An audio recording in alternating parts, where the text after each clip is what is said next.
Hello les amis, ici Roman. Aujourd'hui on va parler de ce qui est sûrement le sujet le plus sexy sur Terre, la fiscalité française. Suite aux 2 dernières vidéos sur la bourse qui ont cartonné d'ailleurs, vraiment merci à vous, j'ai reçu beaucoup de questions sur le sujet de la fiscalité. Est-ce que pour investir en bourse, il vaut mieux ouvrir un PEA, un compte titre ou une assurance vie? Et combien ça va me coûter concrètement en impôts lorsque je vais gagner de l'argent en bourse? Ta stratégie là de dividendes sur les actions américaines, elle m'a l'air assez sympa.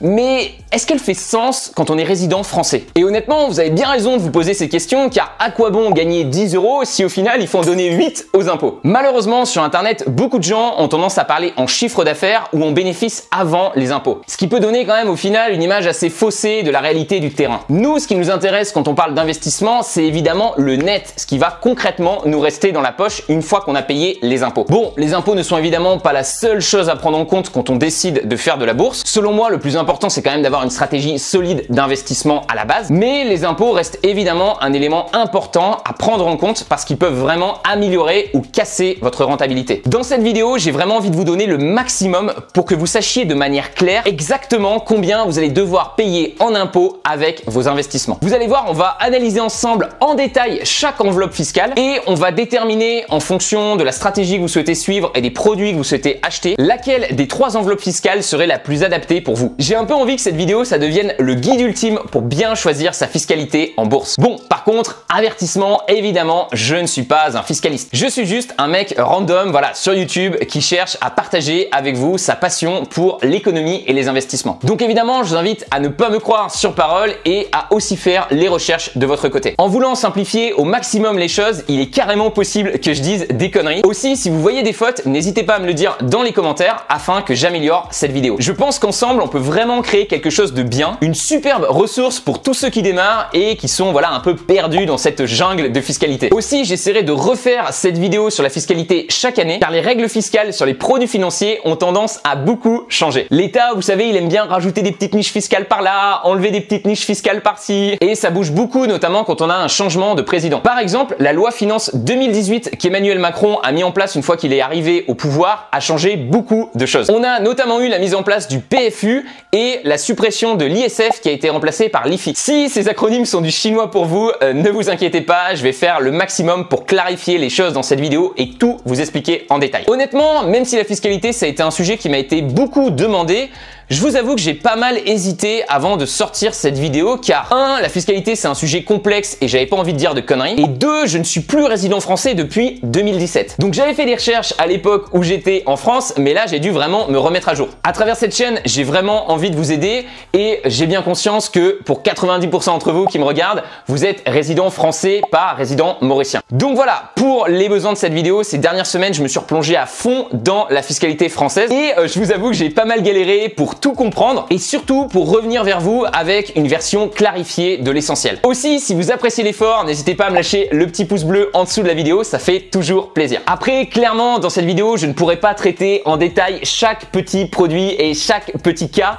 car sinon la vidéo durerait des plombes. À mon avis, la vidéo va déjà être assez longue. Donc voilà, je vais me concentrer sur les cas les plus communs et si vous êtes dans une situation particulière, n'hésitez pas à poster un commentaire sous la vidéo et j'essaierai de vous répondre du mieux que je peux. Si vous êtes en Belgique, Suisse, Luxembourg, Canada ou ailleurs, vous allez sûrement apprendre des choses intéressantes dans cette vidéo, mais renseignez-vous quand même sur les règles spécifiques de votre pays car dans cette vidéo, on va surtout se concentrer sur la France. Enfin, dernière chose, si vous n'avez pas le temps de regarder la vidéo en entier tout de suite, ce que je peux tout à fait comprendre, ou alors que vous souhaitez garder une trace écrite de ces infos, j'ai une bonne nouvelle, je vous ai préparé un PDF récapitulatif complet avec toutes les infos importantes dont il faut se souvenir. Les taux d'imposition, les enveloppes fiscales, les courtiers, les rendements, etc. Donc vous pouvez télécharger gratuitement ce PDF en cliquant sur le lien dans la description et en me laissant votre email sur cette page. Le gros avantage de ce PDF, c'est que je pourrais facilement le mettre à jour. Aussi, si je vois que j'ai fait des fautes ou que la fiscalité change en cours d'année, je le modifierai et je vous préviendrai directement par email des modifications qui ont été effectuées. Donc voilà, si vous souhaitez être tenu au courant des changements importants dans la fiscalité française, n'hésitez pas à télécharger ce PDF dans la description. Allez, on a assez parlé, prenez une feuille et un stylo, mettez vos plus belles lunettes de comptable, préparez vos Doliprane, on est parti.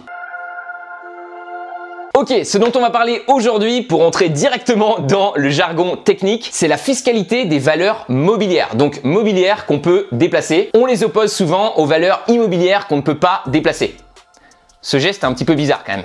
Niveau financier, les valeurs mobilières, c'est donc les intérêts, les dividendes, les plus-values, les obligations et les assurances vie. Alors même s'il y a des règles qui vont s'appliquer partout, la fiscalité de ces valeurs mobilières, elle va beaucoup dépendre avec quelle enveloppe fiscale vous allez investir en bourse. Une enveloppe fiscale, vous pouvez imaginer ça un peu comme un compte spécifique, comme par exemple votre livret A, dans lequel vous allez mettre de l'argent qui va vous servir ensuite à investir en bourse. Et ce compte-là, en échange du respect de certaines règles, va vous permettre de bénéficier de certains avantages fiscaux. Les 3 enveloppes fiscales les plus connues en France sont l'assurance vie, le plan épargne action, appelé aussi PEA, et le compte titre, appelé aussi compte titre ordinaire ou encore CTO. On va donc commencer simple avec le cas de base. C'est l'enveloppe par défaut que vous aurez aujourd'hui si vous investissez sur un courtier en ligne étranger qui ne connaît pas les règles fiscales françaises. C'est le CTO, le compte titre ordinaire. En bourse, vous pouvez retenir qu'il y a 2 moments où vous allez vraiment gagner de l'argent et donc 2 moments où vous allez devoir payer des impôts. 1, quand vous réalisez une plus-value, et 2, quand vous recevez des dividendes. Si vous investissez dans un compte titre, c'est assez simple. Vous pouvez retenir que de manière générale, vous allez devoir payer 30% sur vos plus-values et 30% sur vos dividendes. Ces 30%, ils représentent le fameux PFU, vous en avez sûrement entendu parler, le prélèvement forfaitaire unique qu'on appelle aussi la flat tax. Et cette flat tax, c'est en fait le cumul de 2 taux d'imposition, 17,2% de cotisation sociale et 12,8% d'impôt sur le revenu qu'on a tendance souvent à abréger en IR. C'est important de savoir que ce PFU comporte ces 2 taux d'imposition là, car même si vous ne pourrez jamais échapper aux 17,2% de cotisation sociale, donc c'est le premier taux, dans certains cas spécifiques, on va voir que vous allez pouvoir réduire, voire carrément effacer les 12,8% d'IR, le second taux. Maintenant, vous devez sûrement vous dire, ok Roman, donc j'ai compris, on a cette flat tax à 30% et on va pouvoir réduire les 12,8% d'IR dans certains cas. Mais qu'est-ce qui est considéré comme une plus-value et qu'est-ce qui est considéré comme un dividende ?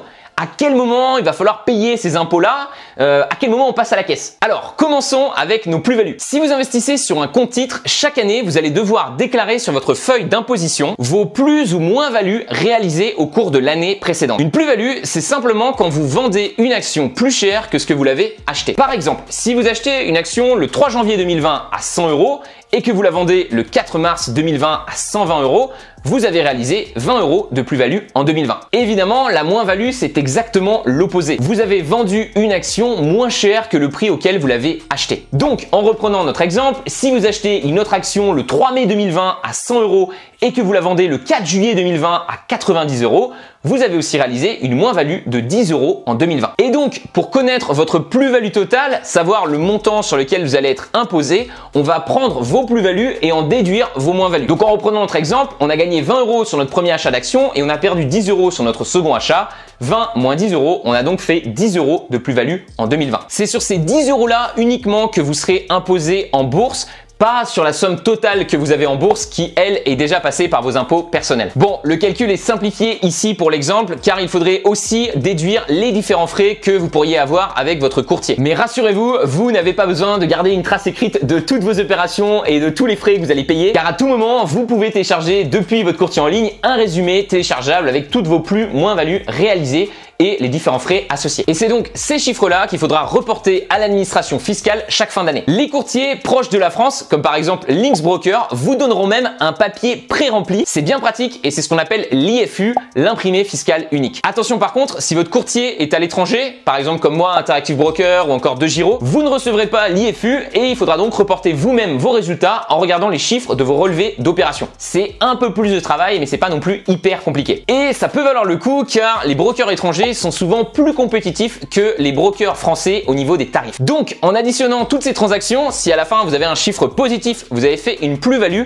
et c'est sur ce montant-là qu'il va falloir payer les 30%. Et si le chiffre sur lequel vous tombez est négatif, c'est-à-dire que vous avez fait une moins-value, il est aussi important de la déclarer car cette moins-value pourra être ensuite déduite de vos futures plus-values sur les 10 prochaines années. Donc, si par exemple, vous avez fait 1000 € de plus-value en 2020, mais qu'en 2019, vous aviez déclaré 1000 € de moins-value, eh bien, vous ne paierez pas d'impôt en 2020. Important les amis, on ne parle ici que des plus-values et des moins-values réalisées. Parfois, vous allez sûrement acheter des actions et durant l'année, elles vont prendre ou perdre de la valeur. Mais tant que vous n'avez pas vendu l'action, vous n'avez pas réalisé les gains ou les pertes associées. Dans le jargon, c'est ce qu'on appelle une plus-value ou une moins-value non réalisée ou encore latente. Dans ce cas-là, tant que vous ne l'avez pas vendu, vous n'avez pas réalisé le gain ou la perte associée, vous ne la déclarez pas et vous ne payez donc pas d'impôt dessus. Il y a deux astuces très intéressantes et pourtant contradictoires qu'on peut tirer de ces règles sur la fiscalité des plus-values. Primo, clairement, d'un point de vue impôt, il vaut mieux éviter de trader trop régulièrement, c'est-à-dire d'acheter et de vendre sans arrêt. Car en plus des frais de transaction de votre broker, ces trades, ils génèrent des plus-values sur lesquelles il va falloir payer des impôts chaque année. Donc, à moins que vous ayez une stratégie précise et très rentable d'achat-revente, il vaut souvent mieux être un investisseur long terme à la Warren Buffett. Achetez vos actions et les garder sur une longue période de temps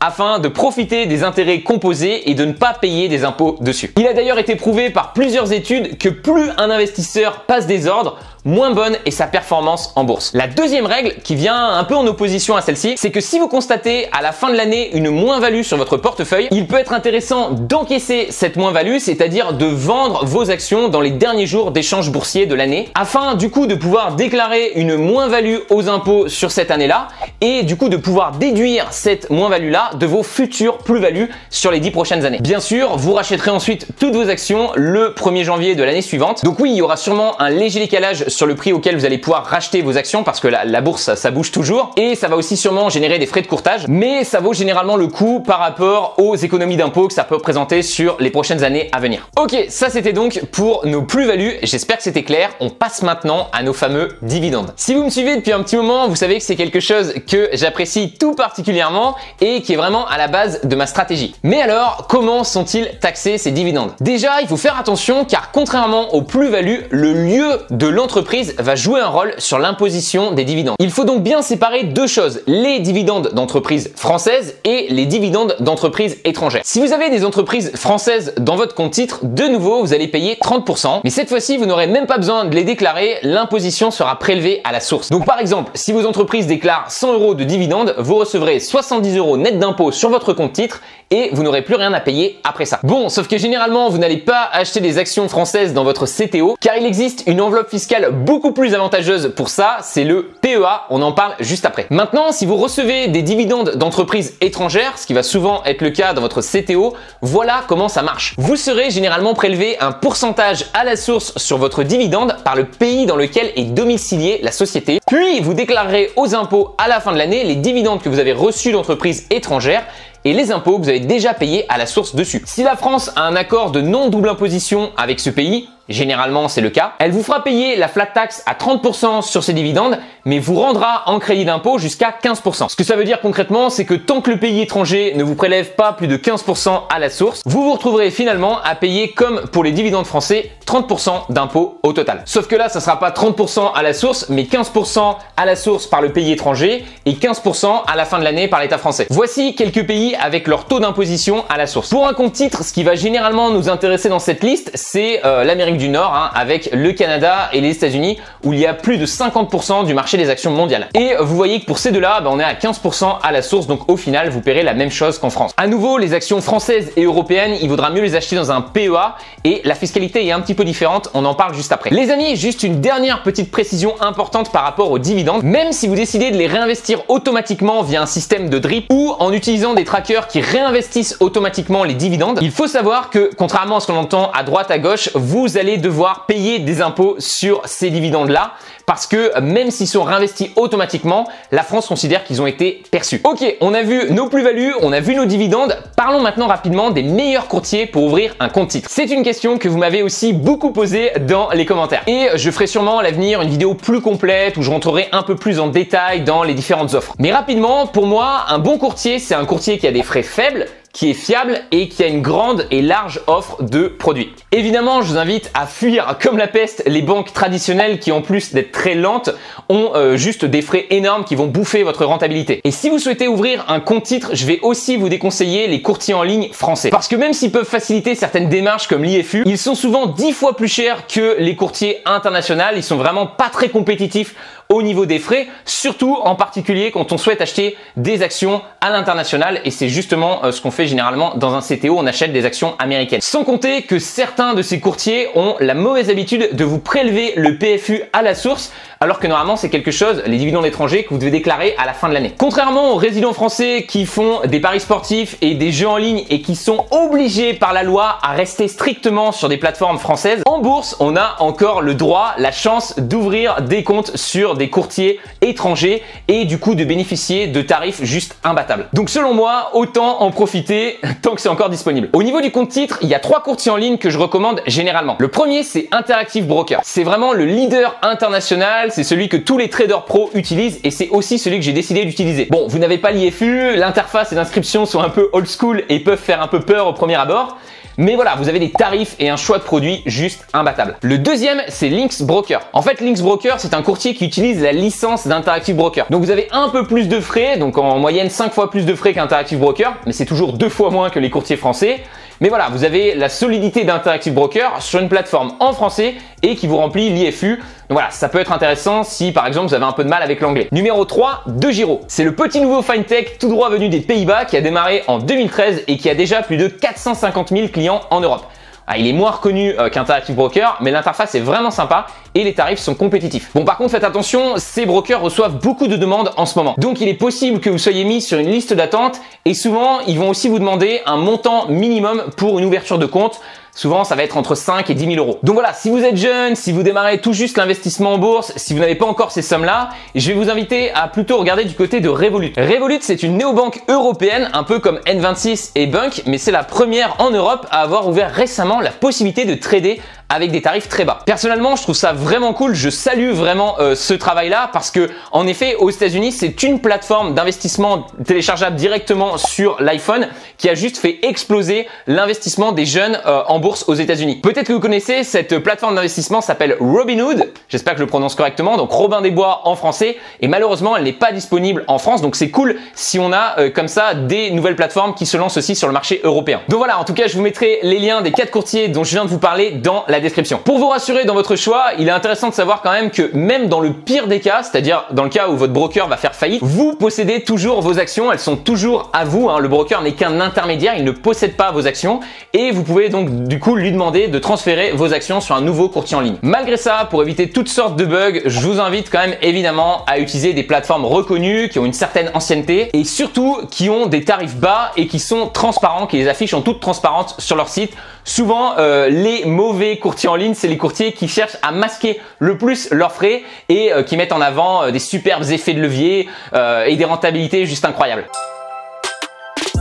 Ok, voilà, on a vu notre système de base avec le compte titre et la fiscalité donc sur les dividendes et sur les plus-values. Passons maintenant au fameux PEA. Le PEA, Plan Épargne Action, est une enveloppe fiscale qui a été créée dans les années 90 afin d'inciter les Français à investir en bourse et plus particulièrement à investir dans les actions françaises et européennes. Vous avez aussi son frère jumeau, le PEA PME, qui a globalement les mêmes règles mais qui lui se concentre sur les actions de petites et moyennes entreprises à nouveau françaises et européennes. Voyons donc voir ensemble les changements fiscaux qu'on a dans le PEA par rapport au compte titre sur les plus-values et les dividendes. Le premier avantage du PEA, c'est que vous ne payez l'imposition sur vos plus-values que lorsque vous sortez l'argent de votre PEA et donc vous ne payez pas cet impôt chaque année comme sur le CTO. C'est vraiment intéressant si vous tradez régulièrement car du coup vous ne paierez l'impôt sur les plus-values qu'à la fin, au moment où vous sortirez l'argent de votre PEA et pas chaque année comme sur votre CTO. Et évidemment, l'argent que vous ne payez pas en impôt, c'est de l'argent que vous allez pouvoir utiliser pour acheter plus d'actions. Maintenant, c'est quand même moins intéressant si, comme moi, vous avez plutôt tendance à acheter des actions sur le long terme et les garder et ne pas les vendre. Le deuxième avantage du PEA, c'est que si vous le gardez pendant au moins 5 ans sans y faire de retrait, au moment où vous sortirez l'argent, vous ne paierez que les 17,2% de cotisations sociales au lieu des 30% de flat tax que vous aviez sur le compte titre. Vous économisez donc, vous l'avez compris, les 12,8%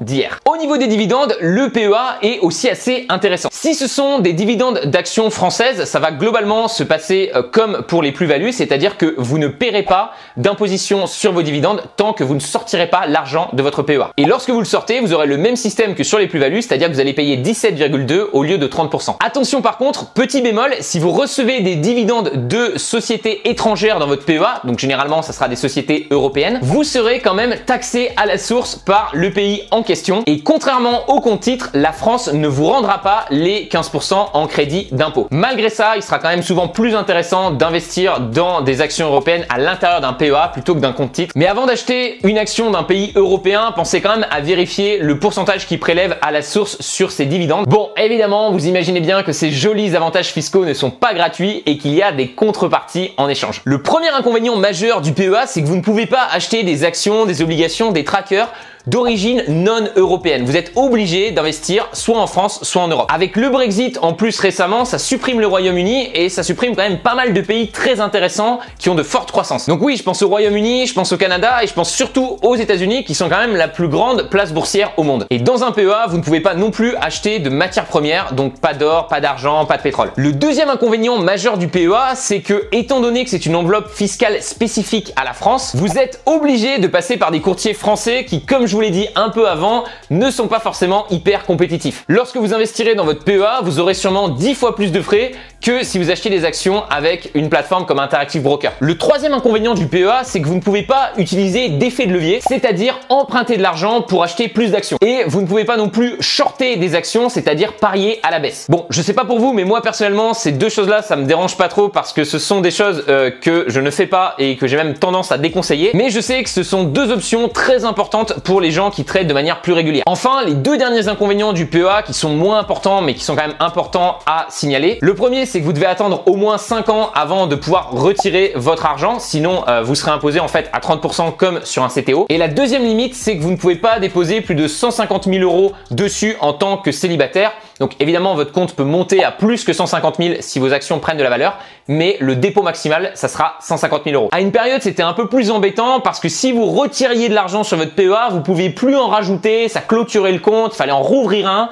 Donc tout ça, ils ont supprimé. Donc à la limite, c'est plus simple maintenant là-dessus. Les 4 courtiers en ligne les plus connus pour le PEA qui ont des tarifs corrects, donc à nouveau, ils sont quand même plus chers que les internationaux, ce sont Bourse Direct, Boursorama, Bink et Fortuneo. Les tarifs de ces 4-là sont assez proches. Je vous ai mis dans la description un lien vers un article qui les compare plus en détail. Il me semble que Bourse Direct est légèrement au-dessus des 3 autres, mais le choix va surtout se faire en fonction du montant des ordres que vous souhaitez passer. Et à nouveau, évidemment, même s'ils sont très bien pour un PEA, je vous les déconseille pour un compte titre parce que vous avez des meilleurs tarifs à l'international. Peut-être que certains d'entre vous dans les commentaires vont me dire « Mais Roman, t'y connais rien, moi j'ai trouvé un hack, une superbe astuce pour investir aux États-Unis tout en restant dans un PEA. » Et c'est vrai que chose assez drôle, si vous allez sur un screener d'ETF comme par exemple celui de justetf.com que je recommande et que vous sélectionnez éligible au PEA, vous pouvez quand même retrouver des ETF basés sur des entreprises américaines. Vous avez par exemple ce fonds de la BNP Paribas qui traque le SP500 depuis 2013 et qui a déjà 1,4 milliard d'euros en gestion. En fait, ce qu'il faut comprendre, c'est que les fournisseurs d'ETF ont trouvé une manière de contourner la fiscalité française en proposant des ETF synthétiques au lieu de proposer des ETF à réplication classique. Les ETF synthétiques, c'est un peu compliqué à expliquer, mais en gros, ils ne possèdent pas réellement les actions des indices qu'ils suivent. Ils suivent en fait simplement l'indice de manière algorithmique. Donc le synthétique, ça a des avantages et des inconvénients, mais de manière générale, c'est quand même plus risqué que les ETF classiques. Et surtout, je vais vous déconseiller d'acheter ce genre d'ETF dans un PEA, car même si aujourd'hui c'est possible, à mon avis, ça ne durera pas éternellement. On en parlait récemment avec mon pote Jonathan et j'étais 100% d'accord avec lui. Il me disait que ces ETF sont tout simplement un abus de droit. C'est-à-dire qu'ils ne respectent pas la logique de la loi du PEA qui est faite justement pour inciter les gens à investir dans les entreprises européennes et françaises. Donc oui, clairement, c'est un hack qui fonctionne et que vous pouvez utiliser pour investir aux États-Unis tout en restant dans un PEA, mais c'est uniquement sur les trackers plus risqués, c'est pas possible sur des actions individuelles et voilà, à mon avis, ça ne durera pas.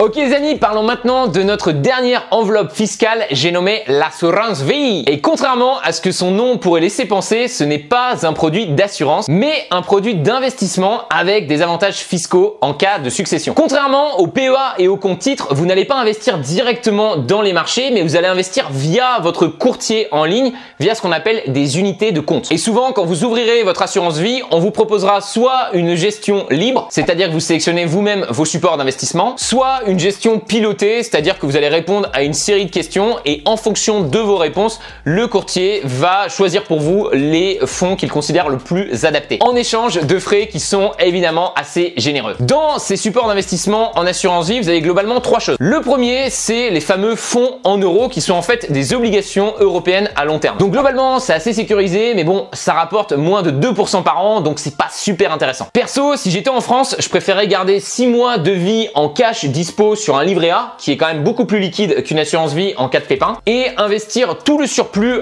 d'argent que j'ai directement en bourse via un PEA ou un compte titre. Et dans une assurance vie, vous allez aussi pouvoir investir dans des fonds actifs, donc c'est ce qu'on appelle les OPCVM, et des fonds passifs, donc c'est les fameux ETF ou trackers. Évidemment, comme souvent sur cette chaîne, je vais vous déconseiller les fonds actifs qui sont souvent bourrés de frais et qui ont en plus des performances vraiment pas top, souvent d'ailleurs dues à leurs gros frais. Si vous investissez dans une assurance vie en bourse, à mon avis, il vaut mieux toujours partir sur les ETF, c'est-à-dire des fonds passifs qui souvent pour beaucoup moins cher, donc c'est des frais qui sont souvent beaucoup plus bas, vont vous donner une bien meilleure performance que les fonds actifs. Niveau fiscalité, l'assurance vie, c'est un petit peu comme le PEA. C'est-à-dire qu'à nouveau, vous n'allez payer vos impôts sur vos plus-values et vos dividendes qu'au moment où vous retirez l'argent de votre assurance vie. Et comme pour le PEA, vous allez aussi pouvoir effacer les 12,8% d'hier. Mais cette fois-ci, attention, il faudra attendre 8 ans au lieu de 5. Et le montant maximum que vous pourrez retirer sera limité à 4 600 € par an pour un célibataire et 9 200 € pour un couple. Donc au-delà de 4 600 € et jusqu'à 150 000 €, vous payez 7,5% d'hier au lieu des 12,8 et au-delà de 150 000, vous retournez aux 12,8% d'hier. Donc vous n'avez plus d'avantages fiscaux.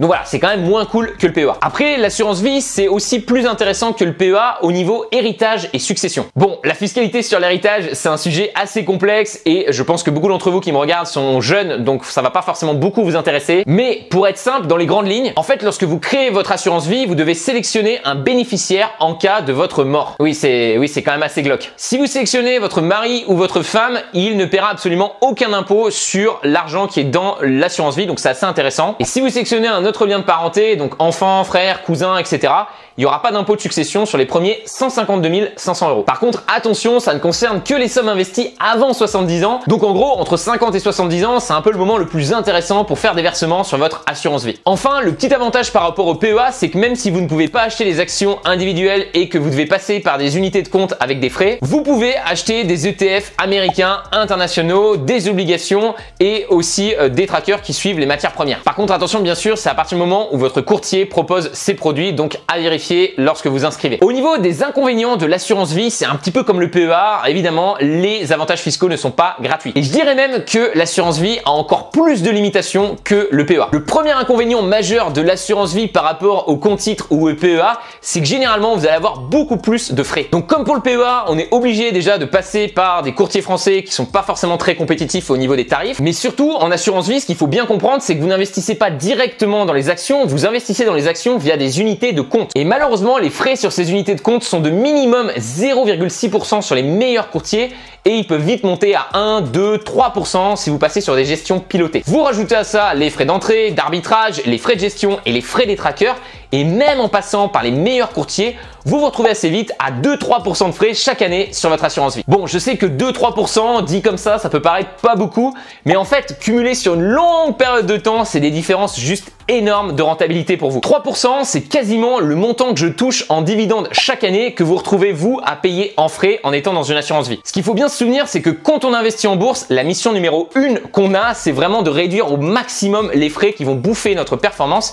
Et malheureusement, l'assurance vie là-dessus, je trouve qu'elle n'aide pas vraiment. Ensuite, ce qui est très important de rappeler, que moi, j'avais pas compris la première fois que j'ai ouvert une assurance vie en France, c'est que l'assurance vie n'est pas un support destiné au trading. On n'a pas accès aux actions individuelles, on est obligé d'acheter des trackers et surtout, on a un délai énorme entre le moment où on décide de faire un arbitrage sur notre portefeuille et le moment où il est concrètement réalisé. En fait, avec l'assurance vie, vous mettez un intermédiaire de plus entre vous et la bourse et vous allez souvent vous retrouver à attendre une semaine, 2, 3 pour que votre courtier applique les modifications que vous avez demandées. Donc par exemple, si vous aviez voulu faire comme moi dans l'avant-dernière vidéo et profiter de la crise pour acheter des actions à bas prix, si vous êtes dans une assurance vie, c'est juste pas possible parce que 2 semaines plus tard, le marché est déjà bien remonté. Lorsque j'étais encore en France, j'avais 2 assurances vie et je me souviens très bien de la frustration de devoir attendre des semaines pour que les modifications que j'avais faites en ligne soient enfin prises en compte. Donc honnêtement, si vous voulez faire plus de 3 transactions en bourse par an, oubliez l'assurance vie. Enfin, niveau fiscalité, vous l'avez vu, on est quand même moins bien que sur le PEA puisqu'il faut garder 8 ans au lieu de 5 et que l'IR n'est pas complètement effacé si on décide de se verser des sommes plus importantes. Bon voilà, même si vous l'avez compris, je suis pas forcément un grand fan des assurances vie, je vous ai mis à nouveau en lien dans la description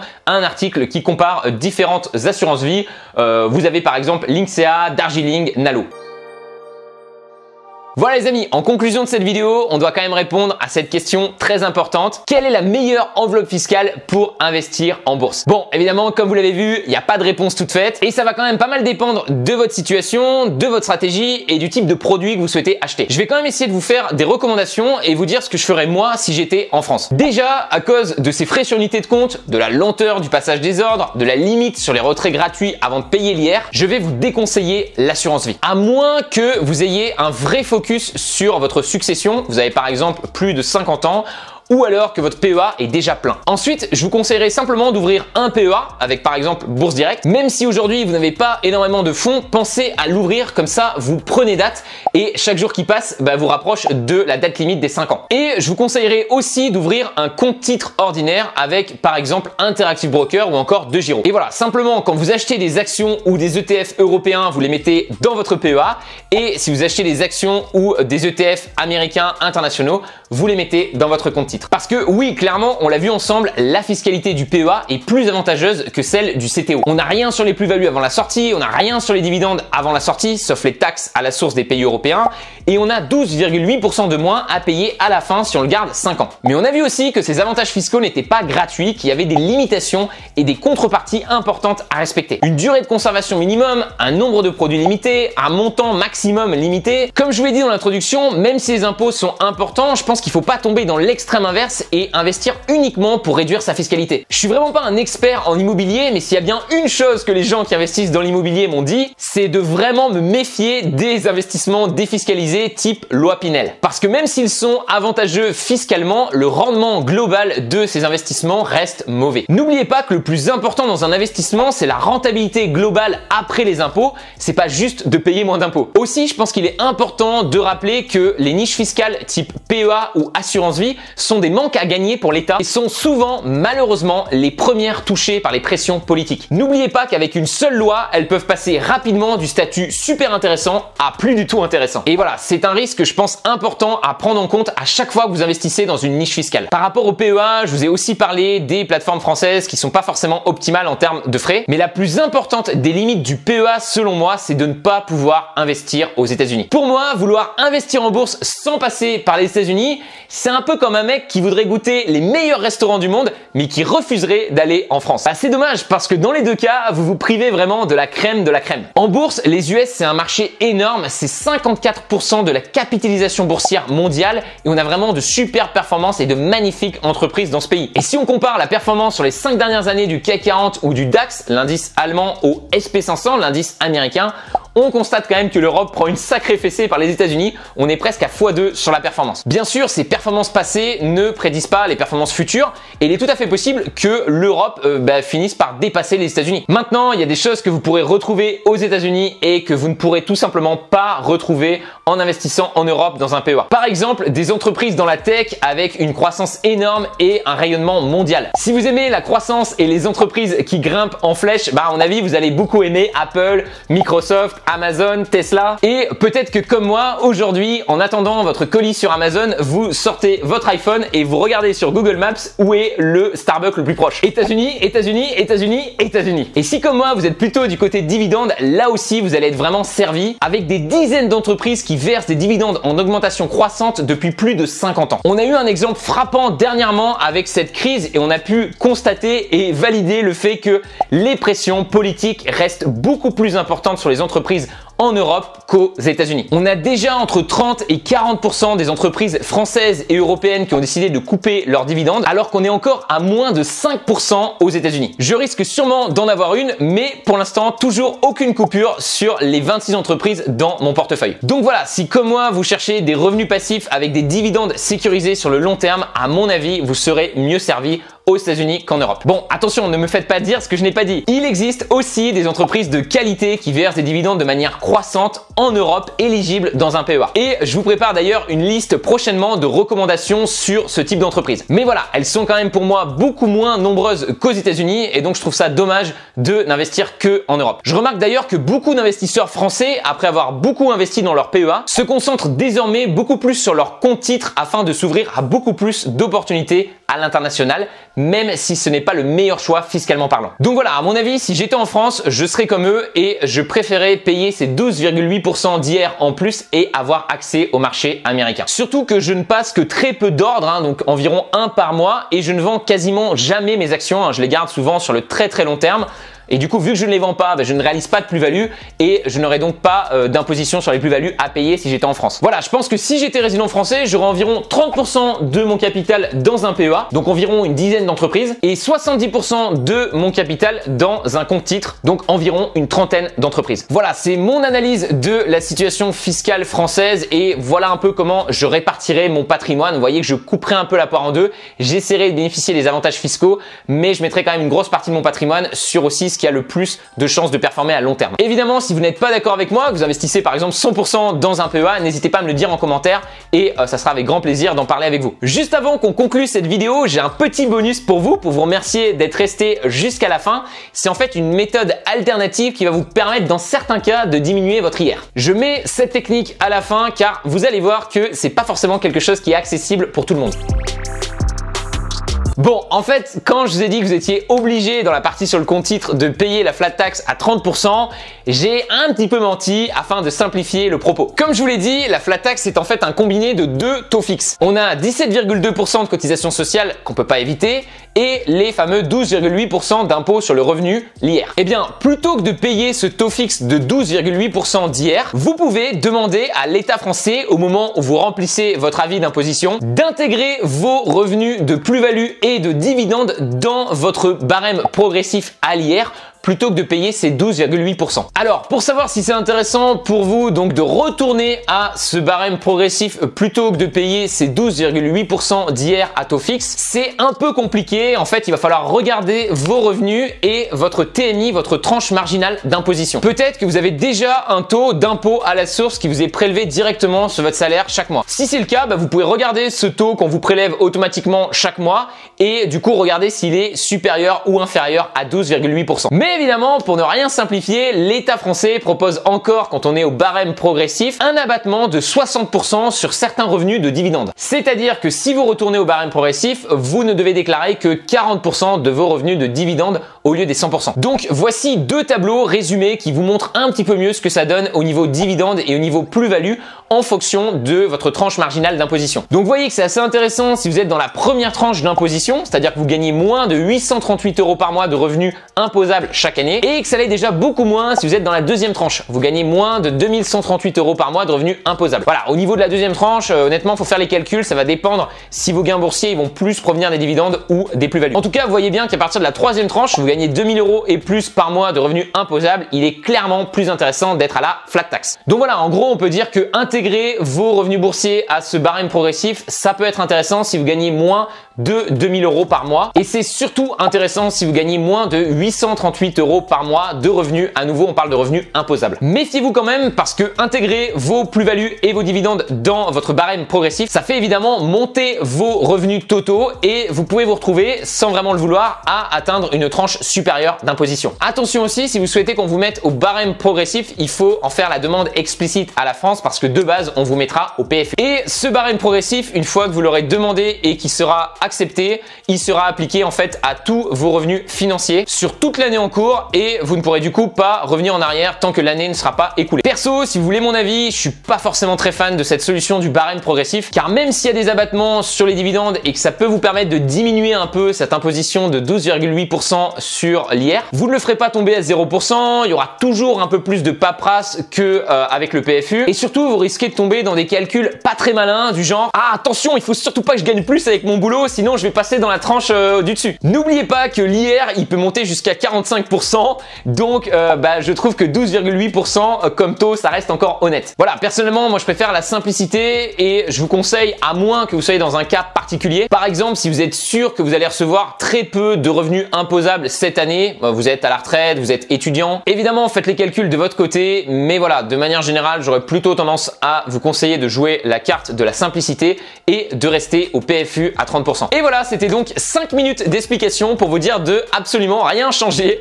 c'est les joies de la fiscalité française. Et vous comprenez maintenant pourquoi j'ai gardé ce passage pour la fin. Voilà, en tout cas les amis, après ce barème progressif, je crois qu'il est temps de conclure cette vidéo. J'espère qu'elle a été la plus complète possible. J'ai mis beaucoup de cœur à l'ouvrage et j'espère que ça s'est ressenti. Je vous tiendrai évidemment au courant s'il y a des changements importants sur la fiscalité française. Je referai une vidéo sûrement l'année prochaine. Mais si vous voulez être tenu au courant donc des dernières news, n'hésitez pas à télécharger le résumé PDF dans la description. Voilà, c'était Roman. J'espère que cette vidéo vous a plu. J'espère que c'était pas trop long. J'espère que vous en avez tiré plein d'enseignements intéressants et qu'elle va vous motiver à passer concrètement en bourse, que vous n'allez pas à vous laisser stopper par la fiscalité. Et enfin, évidemment, merci à vous d'être resté jusqu'au bout. Ça me fait super plaisir. Honnêtement, à ce stade-là, si vous êtes encore là en train de regarder cette vidéo, vous êtes la famille, vous êtes les vrais. Donc vraiment, merci à vous. J'espère que vous gardez la pêche et que vous avancez sur vos projets entrepreneuriaux malgré cette période un petit peu compliquée avec le confinement. Et moi, évidemment, je vous donne rendez-vous dans une prochaine vidéo. C'était Roman. Ciao, merci à vous.